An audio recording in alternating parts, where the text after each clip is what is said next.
રાજકોટ એ ભારતીય જનતા પક્ષનો પરંપરાગત ગઢ છે. અમારા તમામ શ્રેણીના કાર્યકર્તાઓ અમારું 1 થી 1.5 મહિના પહેલા અમારું ભારતીય જનતા પક્ષનું લોકસભાનું ચૂંટણી મતદાર કાર્યાલય ખુલી ગયું. ગુજરાતમાં 26 બેઠકોના કાર્યાલય ખુલી ગયા. જ્યારે કોંગ્રેસના હજી ઉમેદવાર નિશ્ચિત કરવાનો બાકી છે. અમે તો તૈયાર છીએ. આ લોકશાહીના ચૂંટણીના રણ મેદાનમાં કોંગ્રેસ કોઈ પણ વ્યક્તિ નથી આવે, પરાજય એમનો નિશ્ચિત છે. એમનું રાષ્ટ્રીય નેતૃત્વ પણ આવે. કહી શકીએ કે અનેક વાર દર્શને આવતા હોય છે, ભલે ચૂંટણી લડવા પણ આવે. પરાજય એમનો ડંકાની ચોટ ઉપર નિશ્ચિત છે. કાંઈ વ્યક્તિ વિશેષ વિશે વાત નથી કરવી.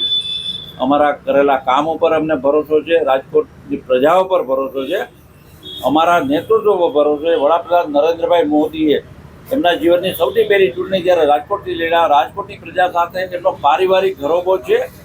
આવા નરેન્દ્રભાઈ જ્યારે દેશના લોકલાડીલા વડાપ્રધાન હોય, વિશ્વના સર્વાધિક લોકપ્રિય પ્રશાસક હોય, નેતા હોય, ત્યારે ગુજરાતની પ્રજાએ નક્કી જ કર્યું છે 26 બેઠકો નરેન્દ્રભાઈની જોડીમાં આપી.